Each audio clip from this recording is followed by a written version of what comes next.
Hey, kia ora, welcome, Shemai, howdy, g'day, however you would say hello to someone, wherever you're tuning in from. This is a pretty cool episode. It's quite an exciting episode for me because this is episode number 100. Thank you. Stop your applause. Lol. The first podcast episode aired way back in January 2020, which, to be honest, if you said to me the podcast has been going for 5 years, I would have said, nah, surely it's just been a couple of years, but no, 5 years apparently. So for this episode, I thought I would just do a couple of things. One is I will get some clips of my top 5 episodes from the last 5 years. That was quite a hard thing to pick from the 99 episodes as to which 5 would be my top 5, but I've spent a few days deliberating over that, and we have that top 5 list. And then on top of that, I'm gonna also just give some thoughts as to like what have been the big learnings that I've had from interviewing all these amazing B Corp and purpose-driven leaders for the last 5 years. So let's just get into it. The first big learning, and these are in sort of no particular order. If doing good was easy, we'd all be doing it. I think it's really clear that the global B Corp community at the time of recording this is still at about 0.01% of the global business community is currently a B Corp. So in terms of overt proof that companies are choosing to balance purpose over profit, or balance purpose and profit, that's where we're at. And so clearly choosing the path of doing good, of being business as a force for good is not the easy path, because if it was easy, more people would probably be doing it. And I think one of the best examples of this, and his episode didn't make the top 5, sorry buddy, but Jamie Cashmore from Twice Cups, his story though just really encapsulates this kind of process. So he and his dad have created this concept of these edible tea and coffee cups. So they've basically created a business around an idea. It's a family-run business, so it's him and his dad and his mum and his wife involved in the business. It's a startup business, so they're trying to raise capital and grow and scale a business, and they're doing it as a B Corp. So that for me is just such a great. He's like the epitome of someone who's doing it the hard way, but for all the right reasons, if that makes sense. So yeah, I just think the business world, business leaders, and I was in this position, and that's why I always like to ask the people I'm talking to, like, did you come from a purpose-driven background, or have you transitioned into the purpose life? Because I went through that transition. It's doing good is not the natural path in the business world. Like, just making as much money as possible is the natural path. So yeah, I think hats off, chapeau, as they'd say in France, to all of you who are out there doing things the good way and trying to grow more good, because it's not always easy. The second big learning is doing good is not black and white. It is grey. We've had, over the last 5 years, one of the big controversies was obviously Nespresso entering the B Corp community. A lot of people saying, well, how can they be a B Corp? Their product, creates waste, but yes, but it's recyclable. When the product is made, so when the Nespresso coffee is made, it uses less water and it's more efficient than if you were making a traditional coffee or a barista-made coffee. So you can, for a lot of the topics in the business for good, impact, sustainability, purpose world, you can kind of create an argument for both sides of the argument. And so, yeah, overall, I think that the key thing is just to remember, for a lot of challenges, there is no good outcome. It's a compromise. It's as I would say so eloquently for the gentleman, would you like a kick in the left testicle or the right testicle, sir? Neither's a great option. Sometimes you have to choose one. And over time, you just have to keep testing and measuring and working out, okay, what's actually happening, and is this making a positive impact? One of the great examples of this that I've talked about a few times was plastic bags.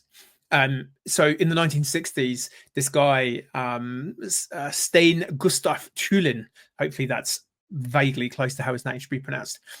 he sort of invented the plastic bag because he was aghast at how many trees were being chopped down to create paper bags that people were using to take their shopping home. And his idea was to create an indestructible bag that could be used forever and ever and ever. Well, now we've decided that plastic bags are the worst thing since bad things were invented. And so you're not allowed to have a plastic bag. Who knows? In 5 or 10 years' time, that might change. Like, we just don't know. And so I think that's probably one of the hardest parts. Maybe that's why people are reticent to try and do more good. It's hard to know where to start.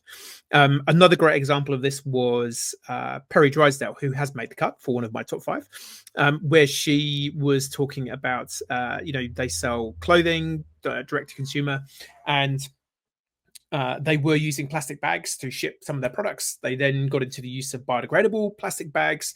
They realized that actually it wasn't as good as perhaps they thought it was. So they had to roll that back. And there was a big, not backlash, but, their customers were kind of like, hey, what are you doing? We thought you were a B Corp and blah, blah, blah. And yeah, it wasn't as good a solution. So the black and white, and I guess this leads into the next idea of unintended consequences.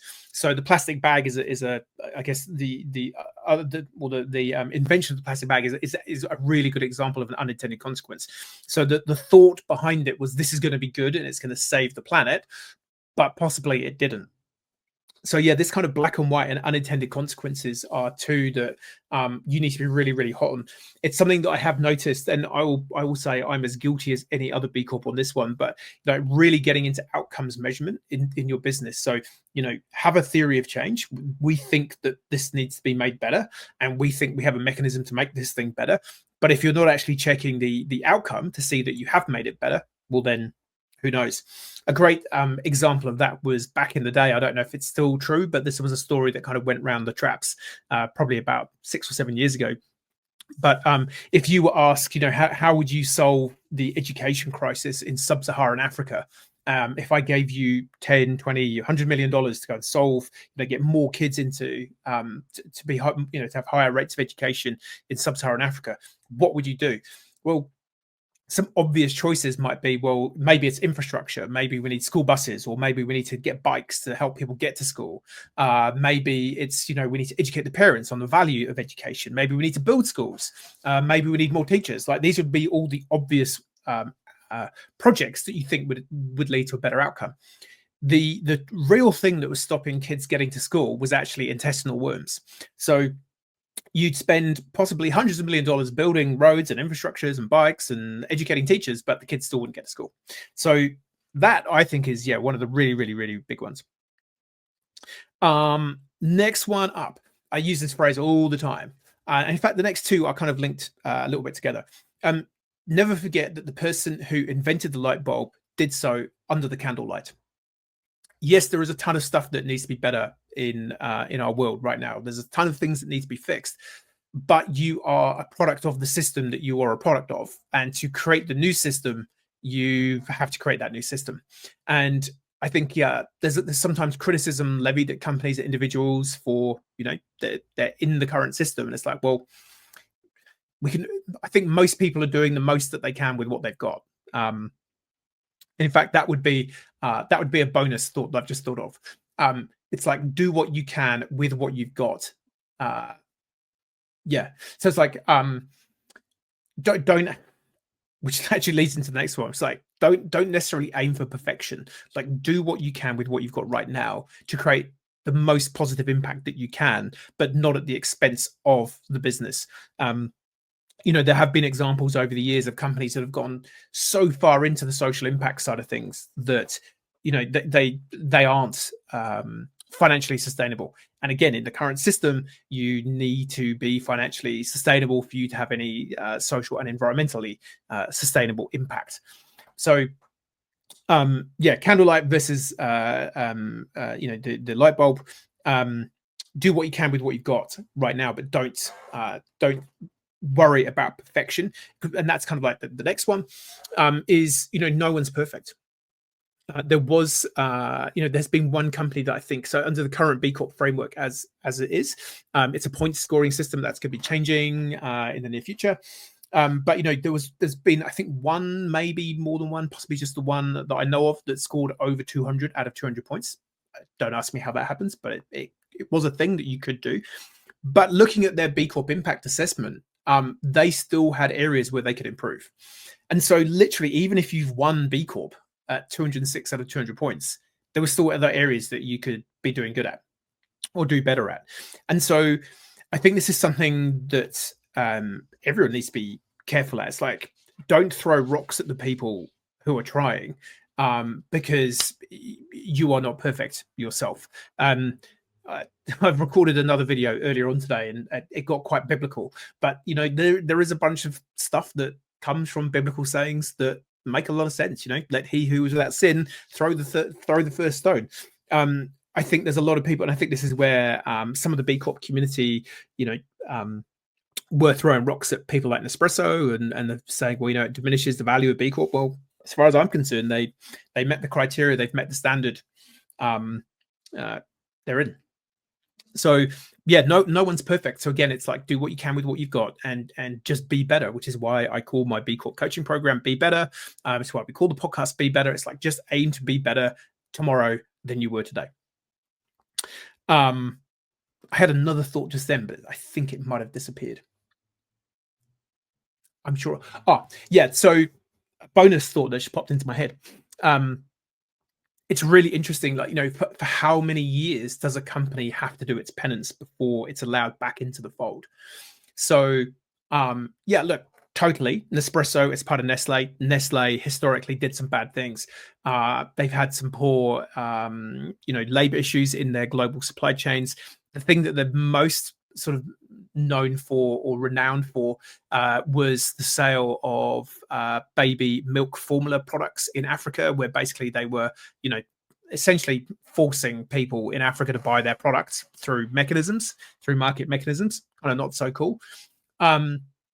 But equally, there's companies like IBM. If people don't know the history of IBM, basically IBM accelerated the rate at which the Nazi war machine was able to find, hunt down, and kill members of the Jewish community and other communities during the Second World War.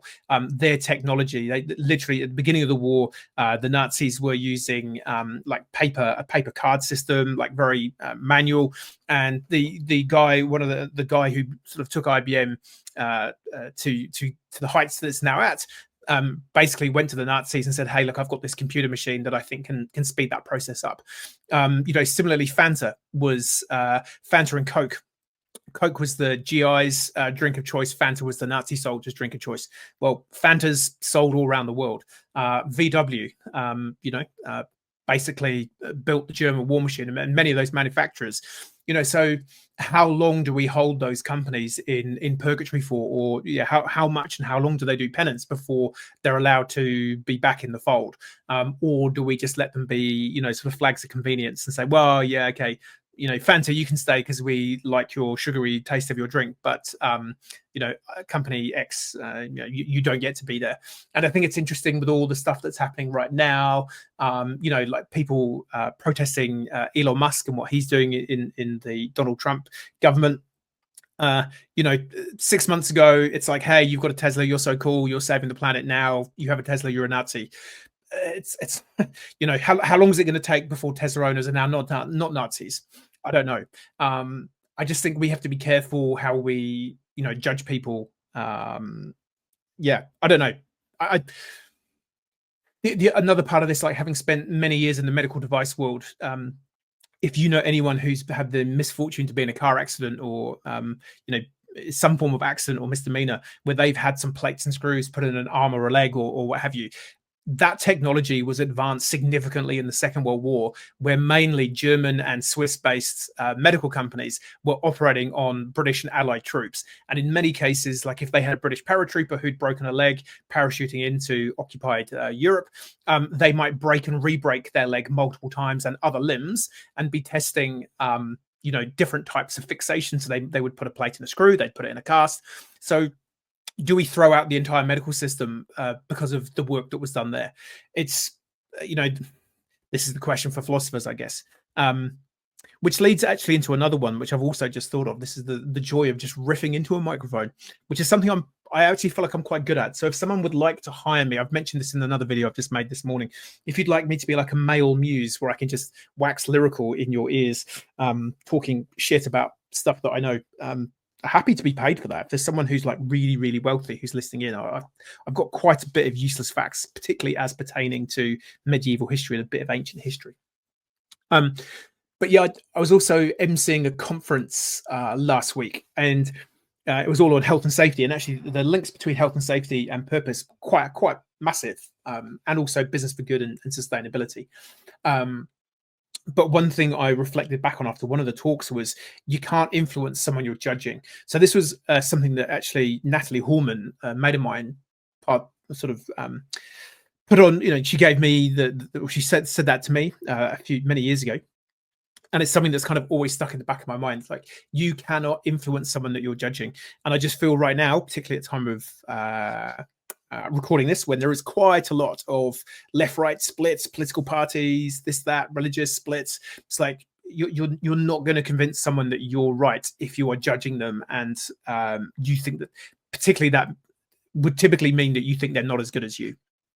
And I think, yeah, that's the real leaders in the B Corp purpose-driven community are people who are lifting people up, not throwing rocks at them. It's like, hey, I for whatever reason, I've got to this space. I'm in this position. I want you to come and join me, rather than, you lot are all a piece of shit because you don't know what I know and I'm better than you. That leads nicely into the next one. Again, this is a phrase that I use quite frequently. So it's basically a summary of all the stuff that I've bored you with over the last 5 years. But for me, business for good, purpose-driven business, impact-driven business, B Corp, it's about having the best party on the street.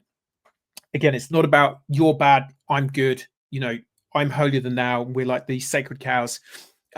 It's just about having a better party on the street. Like, we've got better DJs, better music, the food tastes amazing, it smells amazing, and the drinks are flowing, and it's just a really great party. It's that one party that you actually went to and was like, yeah, that was absolutely the best. And again, it's having that mindset and desire to share your knowledge, share what you've achieved. And there are really good cases of that. B Corps around the world, on the Be Better Virtual Summit that we did last month. Yes, it was last month, as part of B Corp Month. Listening to companies like Eileen Fisher and about how they are collaborating with other companies in the fashion world, collaborating with their supply chain partners like Arauda, for improved impact across everyone. That's what it's all about, not, like, we're better than you, no, which, that can happen. We're all human. And then the last piece, which kind of connects back to some of the Nespresso and how can they be a B Corp type conversations that have popped up over the last 5 years. For me, I'd rather that people were in the tent rather than outside of the tent. I'd rather that Nespresso is a B Corp and all of their employees in their teams hopefully know what B Corp is, and there's going to be people internally that are going to hold them accountable for what they're going to do with their B Corp. Equally, there's a community of almost 10,000 businesses now who are looking at Nespresso and kind of going, well, hey, you've said you're going to meet the standard and maintain it and hopefully get better over time, so we're watching you. And then if we can help those companies go on that journey, then that's how we're going to create change. Whereas I think if we just say, well, no, you can't be in because you are big and bad. And I guess I've kind of answered my own question a little bit about, how long do people serve in purgatory?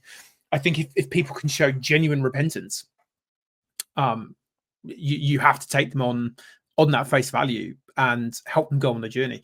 Because the risk is, well, there is a lot of large companies that could do with some repentance and transitioning to doing more good. So we kind of need them, because if they do transition to being business as a force of good, there's actually impact at massive scale to be had versus, a solopreneur startup business who's going to try and take on that company. So yeah, it's better that we're all in the tent, and we're all helping each other. The other risk with that is if we alienate some companies. So like Cadbury is a great example of this, that they've not been involved in the B Corp world, but they used to have some fair trade certified chocolate bars, and a few years back they're like, no, we've decided we're not going to be part of the external process. We're going to create our own internal fair trade accreditation. And it's like, really? Is that is that, if you ever have to it's like when you're at school and you've got it's like the teacher says, oh yeah, you can go home, want you to do the homework, the answers are in the back of the book, but if you could just not look at them, that'd be appreciated. Like, sure, yeah, not going to be looking at those. So there. So those are my big reflections from 5 years of doing this podcast. And I'd love to know if there's something. Well, there's obviously been a bunch of medieval history stuff that I refer to as well. So probably I should make mention of that. But it's my podcast, so I can talk about medieval history if I so desire. So there we go. But yeah, I would genuinely love to know, like, if you've been listening to this for the last 5 years, thank you. But also, what have been any learnings that you've picked up? It's that classic thing, like, I am the fish in water. I'm interviewing people that I kind of know or know of, and so yeah, what have you picked up from tuning in to the Be Better podcast? Let me know. So without further ado, I will introduce the top 5 episodes as voted by me. Again, I won't go in any particular order. So I've mentioned Perry Drysdale. Perry's story is just really, really inspirational, and she's just a really cool human doing really cool stuff with a really cool business. And she's kind of really one of the OG impact purpose people. So yeah, and just her backstory and it's interesting actually. Perry's story, it kind of encapsulates a lot of the founders' stories on the podcast too, and particularly it feels like, I haven't checked the numbers on this, but my gut feel is that there's been a lot of female founders in companies with a very similar story to Perry's, where basically they were kind of at home, maybe recent mum, and they started making or designing something, and someone said, oh, that's actually really good, you should sell that. And from that, they've then built global empires. So that would be another take-home message, like, just give it a go. Start that thing, particularly if you're young and naive, because who knows, you might actually get away with it. So here's a clip from the episode with Perry. Again, let me know, what do you think? What did you learn on the episode from Perry? We'll go from there. Sort of made that decision that the business had to be built around impact and sort of minimizing negative impact. So yeah, I mean, that is, you were clearly so way ahead of the curve. It's not even funny. I mean, like you say, that's 40 years ago. It wasn't easy. I remember getting a PR person in to do some PR for us in the very late 90s. And she just looked at me and she said, Perry, aren't you ahead of your time? And I said to her, well, if yes, I am. But if someone isn't ahead of their time, then there won't be a time. Someone had to do. But I was traveling overseas, exporting knitwear, which was our main product line. And I was just really, really concerned about the environmental degradation that I was seeing from visit to visit. So I was visiting most places once a year, because the buyers would buy, we were selling a winter product, so they would buy that once a year. And I think when you're visiting once a year, you see things that you don't see when you live in a place. When you step outside the door every day, you don't notice. But no one mentioned the impact on the planet or the people. And that just really worried me. And I come back to New Zealand and I think, well, what can I do? But then in the end, we decided that I would either have to wrap things up and put it to bed, or do something. So we decided to change the Untouched World, which was a label. We went up to see Bill Clinton, and he jumped to his feet, and I told him he was going to be wearing our shirt the next day. So could you please get a photo of yourself with just the shirt on?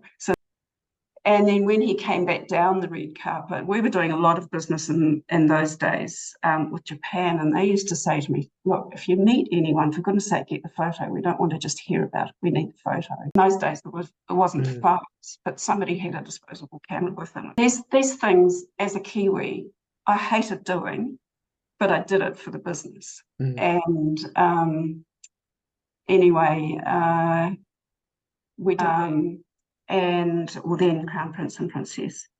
And as per usual, I asked if I could get a photo. So I thought that would be an amazing coup for us back in Japan. And they said no. The Japanese part of it said no. She must have heard me asking, because I thought, oh, well, I've asked the question now. I can just enjoy the dinner and forget about it. After the dinner, she came up to me and she said, Perry, did you want to get a photo? And I said, yes, but they don't want me to. And she said, no, this is my house. You go ahead and take the photo. So we got photos of us with the Crown Prince and Princess then, which was just huge, for the market. But it would have been so easy to have not asked that question. A cooperative which was developed, and it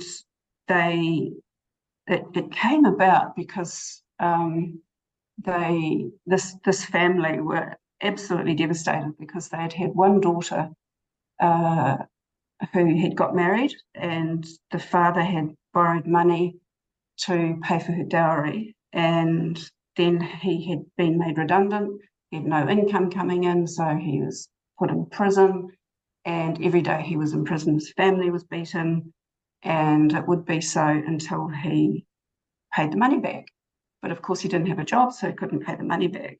So it was, do they put the second daughter out for sexual slavery or sell her sexual things? What were the alternatives? So this was started. This organisation was started by a Christchurch guy, and it's amazing. They've taught these young people to sew, and they make these T-shirts. They do a really good job, but they cost more. They're not the T-shirts that you buy for $6. And our customers really, really, really happily buy these shirts when they know the benefit that has gone in behind the making of them. But you've got to tell that story. That takes time and effort as well. Yeah.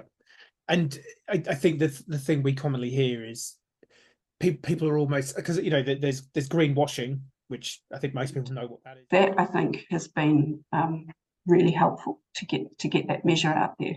And then the other side of that, apart from going with targeting these really high profile people, is that we figured that if we could get a whole bunch of young people growing up with the same drive that I had, and we could get their eyes opened to what's going on and why they need to make a difference and open up some leadership tools within them, then that was the way that we thought we could actually maybe make a little dent. Yeah, that's super cool. And so what age group does that foundation target? All right, next up. Again, reiterating what I said before, Perry's. I'll probably go next. We'll go with Jennifer Boggess from Hey Lala Vanilla. Again, it's like just a really cool, it's a cool name that I know a lot of people can't pronounce, but it's a really cool business, and just the backstory to how the business came about, super, super inspiring.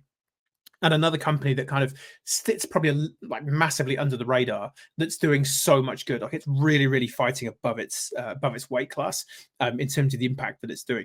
So here's a little clip from a conversation with Jennifer at Hey Lala Vanilla. How did you get into selling vanilla? Was that the childhood dream of Jennifer growing up to be the world's No, it wasn't premier the childhood sales? dream of Jennifer. I grew up on a dairy farm. My father was quite an entrepreneur on reflection. I didn't really realize it at the time. So he was a dairy farmer, a squash grower, sweet corn grower. He also built boats, and he was a keen spear diver. So for his milestone birthday, he wanted to take his boat to Tonga and celebrate his birthday and go spear diving. So we all went up there. We didn't go on the boat, we flew, celebrated his milestone birthday, and really fell in love with the people in the place of Vava'u in the Northern Islands of Tonga. And then Dad came back, brought the boat back, and there was a cyclone that went through on New Year's Eve, New Year's Day, 2002. and it did a lot of damage. It was really significant, and Dad wanted to help a particular family in a village that he'd come to know, so he sent them some money to repair their roof, and then he realised the damage was a lot more extensive, so he went back with a group of his Rotary mates, and they did a whole lot of rebuilding work. And after that, the head of the village said to him, as a farmer, John, what could we grow here that would provide employment for my family and community? So Dad, being the farmer that he was, looked around. Vanilla had grown there in the past. He went on a worldwide vanilla journey to Madagascar, Reunion Island, Costa Rica, Tahiti, planted vanilla. And in 2005, he handed me the first crop, which was about 45 kilos, and said, we've started something here. We're going to have to keep it going for these people. And I was an accountant at the time. I was a bit bored with life. And I took it back to some chefs in New Zealand and showed them, and they said it was the best vanilla they'd ever seen. So that was sort of the start of the journey. I didn't leave my day job until 2008. So, yeah. Wow, that's such a super cool backstory. Quite a bit to unpack there. Book, I think part of the reason why my father fell in love with vanilla, because he says, once you're into vanilla, you're kind of like hooked, because it's this whole mystic, there's a lot of history, there's a lot of romance, there's a bit of, wars. It's quite a nothing vanilla about vanilla.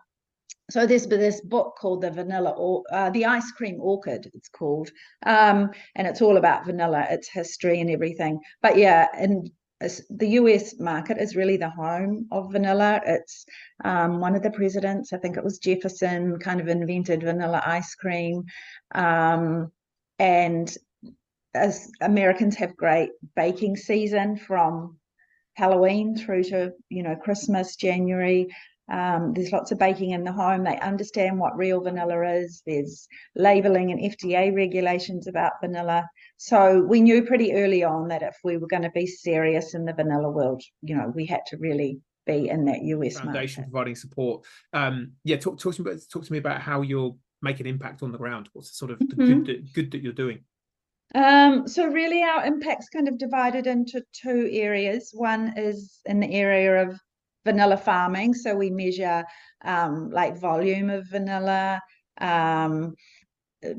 training. At the moment, we're doing like a regenerative soil trial where we've planted an area on our farm of like a Makuna bean that we then monitor, and then if we get the right results, we share those Makuna bean seeds with other farmers. So there's kind of the vanilla farming impact side where we want to build a really robust, and strong vanilla industry for Tonga. Then the other side is really around community development. So it's in community vanilla, rural communities, centers around family well-being. So we do one-off projects for families that we find out about through being on the ground or through our team finding out there. We've done things like an outboard motor for a family on an outer island. We did a sewing machine and an overlocker for two young girls that wanted to set up their own sewing clothing business. We've recently just fenced a property for a lady that was recently widowed, and she wanted to grow vegetables and flowers to sell on the local market. And that was a way of supporting her, was to fence her property so that for the animals, pigs and things, not trampling it and damaging the plants.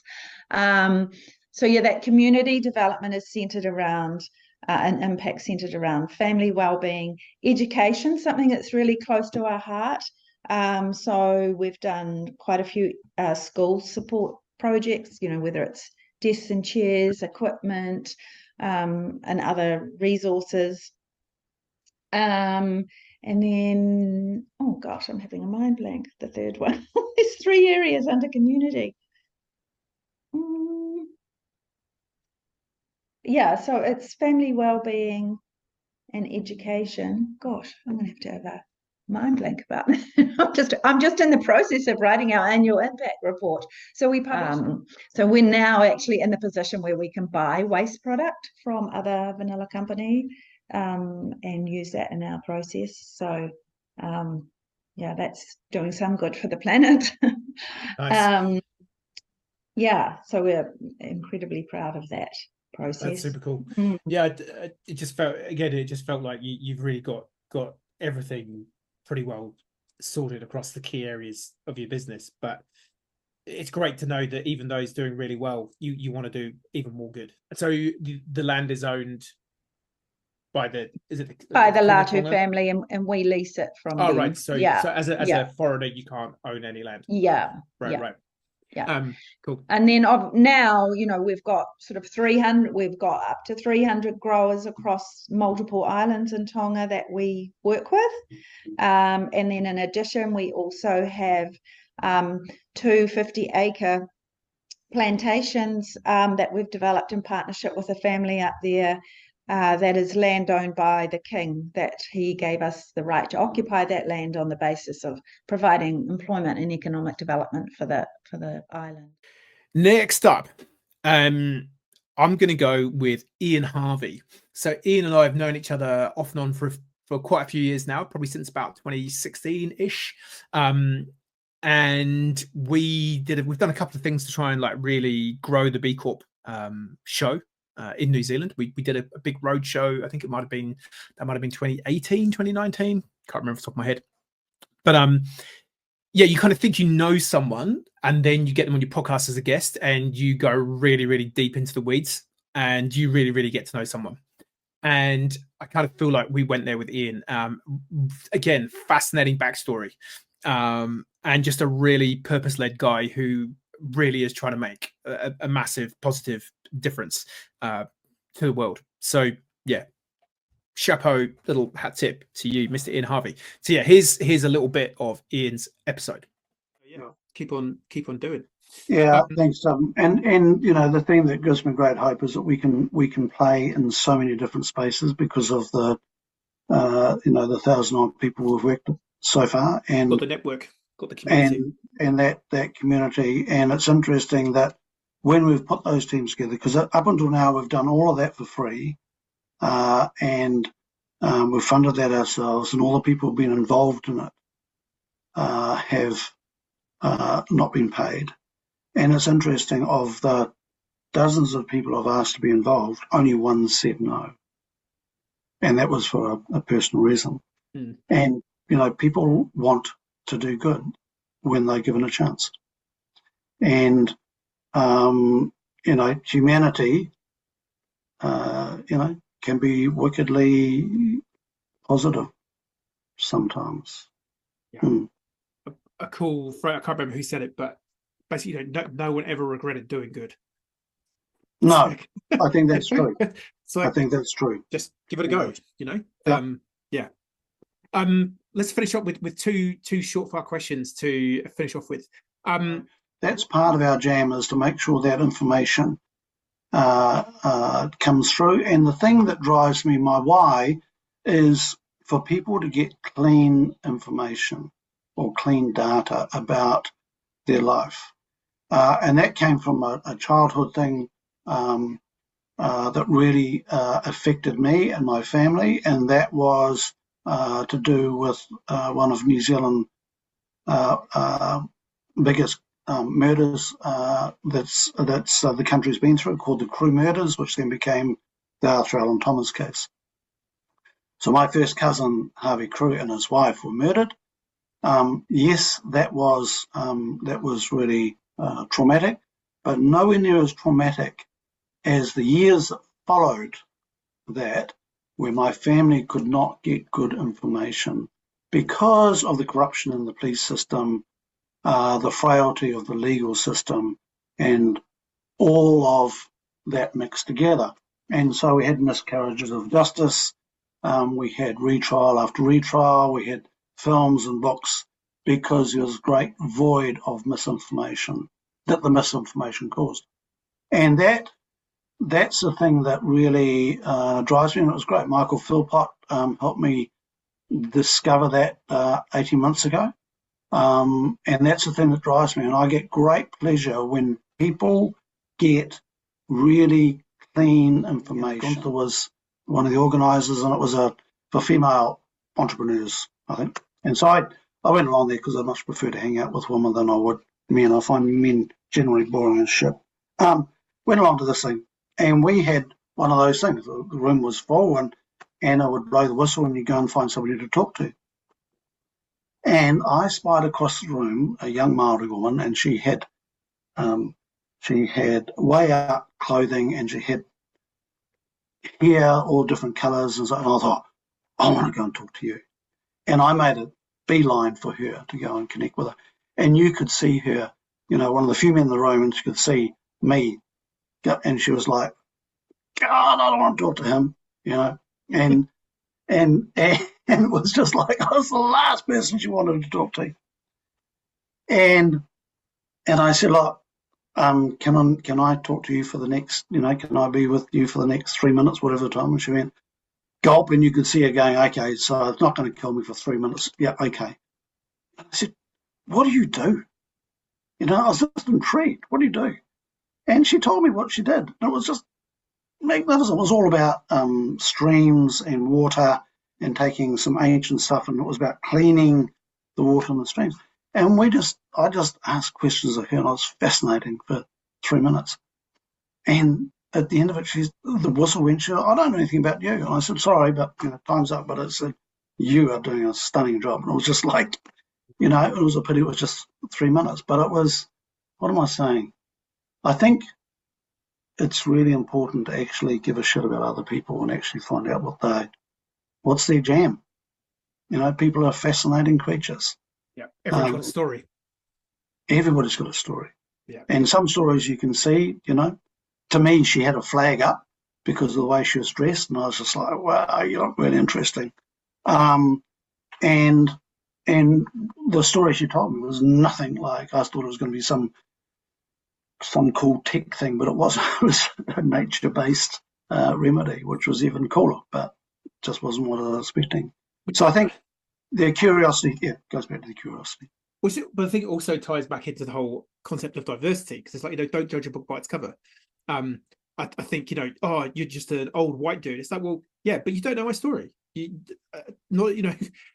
to know me. I think it's an interesting one where if people go, oh, you're a white guy, you've got privilege. It's like, well, yeah, my grandfather died as a coal miner in South Wales. What fucking privilege did he have? The mercurial are fleeting and hard to capture, and that is guarded by the dragon of chaos. And for you to defeat the dragon of chaos, you have to become at one with yourself. So, which means going back through all the painful, things from your life, things that have happened in your life, to try and understand who I am and whether I can combine all those parts of me, the shadow parts, the darker parts of you, with the lighter parts of you, to create this unified version of yourself that is then indivisible against the dragon, which can slay the dragon, which can then help you. It's kind of the journey that you've been on. And I think the reason why most people don't do that is exactly what you said, because you scratch it, or you pull the thread on the jumper, and all of a sudden you're standing there naked, and you're like, I don't like being naked, and I want to go back to having my sweater on because that was comfortable. So yeah, just how do we help get more people more curious, I guess, is a long-winded way of getting to that. I think the people are fascinating, and that's one word. And I encourage people to be fascinated about themselves, in that the greatest mystery lies within ourselves. But it's a journey you need to take, go slowly and delicately and continuously, and trying to work yourself out, because we're all cocked up, Tim, and in one way or another. And we've worked with over 1,000 very successful people, and not one of them's had their shit together. It just does not exist. And it's something that, I think it's a really important thing to teach younger people coming through in the professional world. So I resisted regenerative farming for 8 years, and I documented that, my resistance to it. And then we've still got a small block of land, and we farm that regeneratively, and I've documented that journey as well, and how at times I've just wanted to go back and use the agrarian cocaine of nitrogen and phosphate, give me a boost. So that would be my magic wand, is that regenerative farming, when it's understood and it's utilised, it is so the impact it can have on the environment is phenomenal, and the impact it has on human beings is phenomenal, because it's so good for your mental health, farming regeneratively. And so that would be my magic wand, Tim, is for New Zealand to give up the agrarian cocaine, to embrace and understand nature, and understand that we are nature, and that the benefits are just phenomenal. There you go. That's my magic wand. Love it. Next up, I probably, like, this individual would have to be on the list, because if it wasn't for this individual, there would be no B Corp, and therefore I would not be doing what I'm currently doing. So J. Cohen Gilbert, episode number 80, I think it was. Jay, one of the co-founders of the B Corp movement, and I was super grateful that he gave me a ton of time to have a chat with him and really try and understand, like, the creation myth backstory of how and why and where B Corp actually came from way back in the day in 2005, 2006. The really cool thing about his story was understanding the connection that New Zealand had to the creation of the B Corp movement. And so if you haven't, I'm not going to tell you any more than that, because if you haven't listened to the episode, you just need to go listen to it now. So yeah, J. Cohen Gilbert, co-founder of the B Corp movement, his would have to be there for sure. So as an example, Tim, like the original Declaration of Interdependence for the B Corp community used to talk about building a new sector of the economy. And we changed that along with the global partners about, I don't know, 7 or 8 years into the development of the B Corp global movement. And we instead said we envision a new global economy. Yep. Because we went from saying, oh, we're going to build this new sector that's going to exist alongside the traditional sector, to recognizing that that was an insufficient strategy. At best, it was an interim strategy, but the ultimate long-term strategy, the ultimate long-term objective, was that the whole economy doesn't have to become a B Corp, but we want the whole economy to behave like B Corps and take into consideration their impact on all their different stakeholders and seek to make a positive material impact on the world, and that should be required of all companies, not just a special little sector of the economy that we can say, oh, isn't that cute? And if you want to go do purpose stuff, go over there in the corner and play with your kids' toys. We want to be playing on the main stage, and that means transforming the entire economy to be more purpose driven, and that requires us to be a little bit more gracious about how we're treating the companies that are existing already in the world and that have significant work to do. They're legacy institutions, and how do we help them change and transform? That's really important work, and I don't want to diminish or dismiss that. Yep. 100% agree. So how did young Jay end up at McKinsey and then going to And One? Like, what was the? Because I'm always interested in the path people had that led them to ultimately to B Corp, and it's mixed. Some people have always been really grounded, purpose-driven people. There might be a big influence from parents. We've always been volunteering and doing good, and kind of like doing good and impact's always been a part of it. There's a few people we've had who are very faith-based, and it's just like, this is part of my religious belief system, like doing good and doing business for good. And then there's others who are more like myself, who I was just completely out myself. And then I had a big moment that led me to realize, actually, this isn't working for you or other people. So so growing up, like the path to McKinsey, it seems like a pretty well-worn path of, you do well here, you do well here, you do well here, you get there. So what was that trajectory like for young Jay? Yeah, so I'd say a little bit meandering and not particularly direct. my path to McKinsey was more one born out of ego and the sense of back in the 80s, when I was in college in the late 80s, when people were getting out, if you were among the best and the brightest at an elite institution of higher ed in the US, you were getting recruited by investment banks and consulting companies, management consulting companies. That was sort of where you went. And it's very early on in the tech space, but that wasn't really a thing at the time. It was a little bit early for that. And I had no interest in doing finance. And so management consulting was sort of like the place where if you weren't truly going to sell out entirely, but just sort of sell out, you would go and still think that you could look yourself in the mirror. And for me, it was like a bit of the ego of, I can prove that even though this isn't something that I think of as a career, I'm good enough that I could get that job.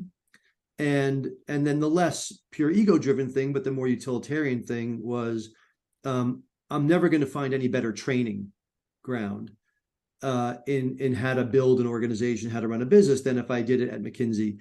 And my mom was an entrepreneur herself, and she was a headhunter, executive search. And so she was also very clear that, Jay, you'd be an idiot not to take that offer, because you're going to have that on your resume forever. And it's going to get you into lots of rooms where people say, well, if McKinsey hired him, then he must be smart. And it will give you some credentialing and credibility to do lots of other things, whether or not you want to stay there forever. And so for me, even though at the time I knew I wanted to go into the nonprofit world around youth education, development, et cetera, that kind of thing, where I could get the skills to do that effectively, get some private sector skills to bring into the nonprofit and NGO world, that McKinsey was a good place. And so if that's true, if those historians about social change and at these moments in history, if they're correct, that history will pivot on which direction the center right moves at a time of really stark choices, then the business community, those in the business community that can speak to each other in their own language and are given real credibility from each other, if there are business leaders who are willing to use their voice to say to other business leaders, this is a more promising path for us. Let's not throw in our lot with a more totalitarian energy that's going to be restrictive. If we don't think that our best interests are in that direction, if our best interests are aligned with more movements around equity and inclusion and actual equal opportunity for folks around the world, if we believe that that's the path to long-term innovation and higher performance and better quality of life and a better future for our kids, it's that business voice that may end up tipping the scales. And that's why I think that B Corps finding their voice in matters of public issue, not just private sector issue, but sort of public interest, and speak about the common good. I think that's where the future power is needed, and it's needed right now, because we're in a decade of that will be quite decisive in terms of which direction we go in around big issues of not only inequality and climate, but also even just liberal democracy. And so for me, that's the biggest area of need and leadership right now, and where I think a business community like the B Corp community is desperately educate legislators. And what we have focused on in the US and increasingly with our global policy efforts is really around the stakeholder governance, is we think that the place for us to intervene in the system is at the systemic level, which is at the governance level. And so the thing that we want to advocate for as a community is that all companies above a certain size should be required to adopt stakeholder governance, which just means that they're required to care about more than just their shareholders. They're required to care about all their different stakeholders. Yep. So that's one example that I think is arguably the most important example, because if that were true, then all the other public policies that support living wage or net zero or whatever it might be, all of those policies are going to make much more sense in an economy where companies are required to adopt stakeholder governance and care about all their stakeholders. So they're no longer exercising their judgment just upon what's going to make the most money for my shareholders. Yep. That's current law. Yeah. What we're saying is like, oh no, you should be exercising your judgment about how you create value for your shareholders, but also how you create value for your workers, your suppliers, your community, and how you're good stewards of the environment. And we think you're smart enough to do that. And then, so I think I might put this up there as my number one. And this is interesting because this one actually hasn't been released yet, so this isn't fair on you. But what I'll probably do is get this one expedited and put this one as the next episode, so that it's like a bit of a teaser. But Jen Harper from Cheekbone Beauty, I came off this interview just buzzing, or this podcast rather, just absolutely buzzing. Truly purpose-driven people, like you can just sense it. Not that I'm saying that the others aren't truly purpose-driven, but like you could just sense from Jen that she is operating at the next level of purpose and impact, and really epitomizes how a business for good needs to be a business for good all the way through. This is something I've talked about a lot as well. This probably would go into the previous list of things that I've sort of picked up. Like the true purpose-driven businesses. It's like in the UK, you get the stick of rock, and if you know wherever you chop the stick of rock, it's got the name of the city or the seaside town that you're staying in. It's got it all the way through. And truly purpose-driven businesses, you sense that. You just sense there's a depth to it. It's not like a little veneer. It's like a real depth of purpose. And yeah, Jen's just got that in absolute bucket loads. And she's also got, I think, the most fascinating backstory as to how she started her B Corp, which until you hear it, if I told you, you wouldn't believe me anyway. Next year was 5. The year after that was 10. And this year we're deploying 14. So in total, we've deployed 30 scholarships to Indigenous youth. And again, that is, our mission to give 2% of our annual revenues back to causes that matter to us. And for us, it is the Cheekbone Beauty Scholarship Fund where we support that. And it's definitely something that we've seen such a push towards and within our own community, but we're having, there's a few major banks in this country that support this with us. There's an organization that is a not-for-profit based on education that actually now runs the fund for us because, as you know, running a business in itself is difficult. Having a not-for-profit side of things, I was like, we need a solution and some help here. And so we're really happy that Inspire had stepped in and is doing that for us. And they normally don't do it with like maybe numbers as small as ours, but grateful now to have their support. And then not only have they jumped in to support it, now every year they'll double whatever we bring into the scholarship. I am the founder and CEO of a company called Cheekbone Beauty Cosmetics, but I have, of course, am a mom of 2. My son is 22. My daughter's 19. Married for this year, I think it's 24 years. And to my husband, Paul. And my business was literally the epitome of a side hustle off the side of my desk for 3 years. And the initial beginnings of this is really strange. Like I was in the seafood industry. I was a sales rep for a seafood company for many years. And prior to that, I was in sales for broadline food distribution and then always worked in hospitality. So like hotels, restaurants, and usually like higher end boutique style fine dining places. But then in January of 2015, so 10 years ago now, I literally had a pop out of bed, middle of the night dream, 3 native Indigenous little girls covered in lip gloss. How I knew it was lip gloss, I have no idea. But all I remember was waking up and I remember their brown skin, rosy cheeks, and they were giggling and laughing because they had made such a mess of themselves. Fast forward, and the initial ideas that I wrote on my laptop that night were start a business and figure out how to make a lip gloss. And then I wanted to use a portion of the profits to do something to support my Indigenous community. At the time, so in Canada, in 2015, we were learning about the residential boarding school system. So colonization here in North America, over the years, once that happened, church and state were putting Indigenous people and children into these school systems to assimilate them in a more European way of living and lifestyle and really trying to eradicate our culture. And I learned at that time after that dream that my grandparents both survived that.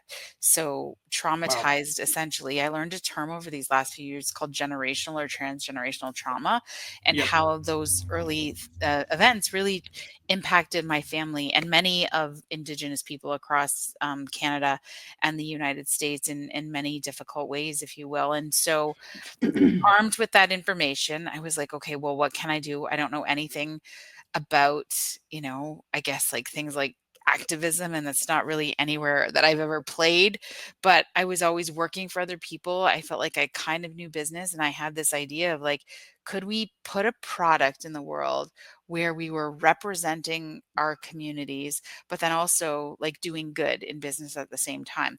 Not familiar at all with the B Corp community, but familiar with brands that really were B Corps and align with their Indigenous lens.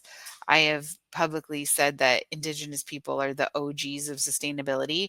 I feel like our communities have really just had this through our entire like systems and throughout history. Like our ancestors have always done things where they're actually paying really close attention to what's happening in nature and how we as humans are impacting that. And just started diving into all of that research and how it's unfortunate, but many of this is not in history books or textbooks, because within our communities, our stories are all passed down orally as well. So this is a matter of like going to community, speaking to elders in our community, learning about our teachings through community.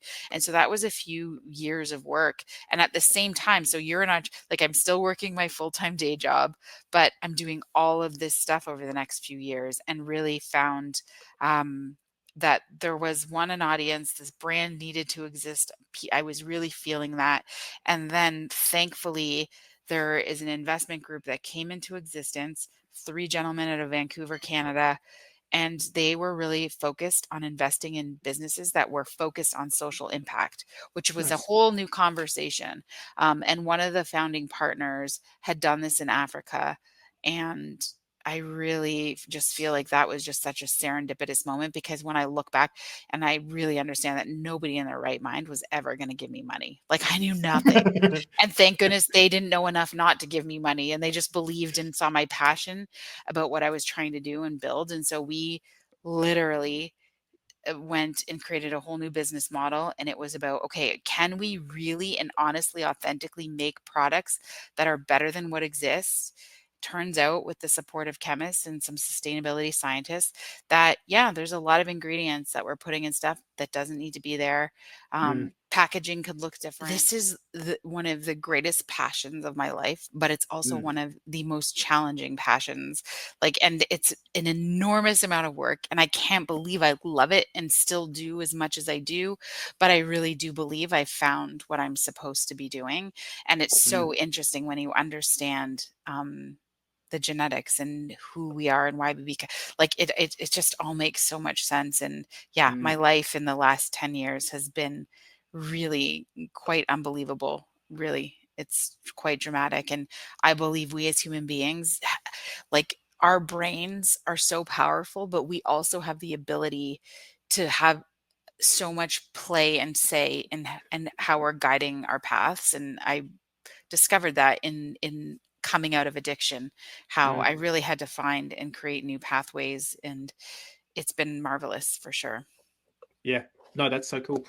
And the whole parents thing, there's typically 2 layers. And again, this is why I want to do this. I'm doing this podcast. Maybe there is another Jen out there who's not quite where you've got to yet. And they hear that, okay, Jen had the same things. Like she was in a job that she wasn't enjoying. She had some other issues, and everyone was saying, no, don't be stupid, don't go and do your thing. Hopefully someone hopefully someone might hear your story and it kind of resonate.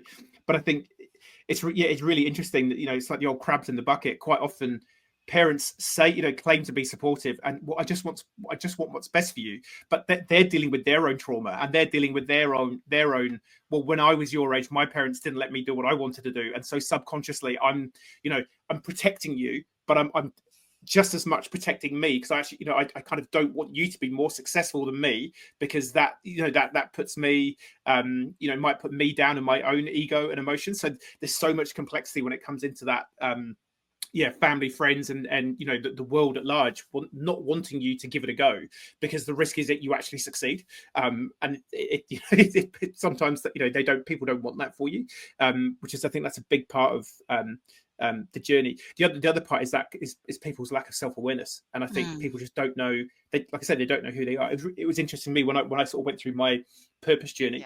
I'm not that interested, but you layer on the dream, you layer on this connection to your grandmother, and that sense of purpose and meaning and contribution, and then your environmental, it's like you can just see, and this is what I'm really trying to hope people can sense, is like people like you, Jen, you carry just a different sense of, like I say, energy and vibe, that it's really hard to pin down and go, this is what makes it up. But these are some of the contributing factors. And this is what I think is going to lead to the transition to business just being better. Is there's not that many leaders who've gone through what you've gone through and have then gone and started the business. And so this is what I say: if you can inspire one person today who's like, man, maybe actually I need to connect to my roots a bit more, and I have got this idea.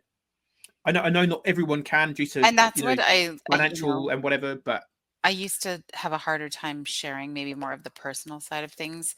But I've really recognized that that's, one, taking shame away from addiction, and just realizing like we all have a struggle. And the more vulnerable I became as I was building the company, the more deeper the relationships I would have. And it's just helped me heal, to be quite honest. And I always knew that, what if, like you just said, one person was listening that needed to hear something that I shared that day, that was from that vulnerable moment, help them on their journey, then it's completely worth it, Yeah. Man, that's so cool. So what's the plan for the future? Future impact, new products, global domination, interstellar domination? What's coming down the line? So that would be it. Jen Harper from Cheekbone Beauty. You've got my number one spot for now. But hopefully there will be someone even more amazing to tickle your earbuds in the near future. So yeah, that's it from me. Episode number 100. If you think this podcast has been any value to you, any use to you, let me know. It would be really cool. I know I get a couple of people text me every now and then, and occasionally bump into people, and they're like, "Oh, I listen to your podcast," and it's not an ego thing, but it's just nice to know that someone has listened to it and thought it was better than shit. So yeah, here's to the next 100 episodes. Who knows? Can we make it to 200? I feel confident. We've got quite a few banked up, so we're probably close to halfway there. So sorry, you're stuck with me for the next 100 episodes. Anyway, hopefully tuning in today has inspired you to try something to maybe grow some good in your world. And so, yeah, if it has, and you might want some help thinking about how you can get more purpose, or get your organization on the journey to B Corp, I might know a guy who could help you. In the meantime, peace out.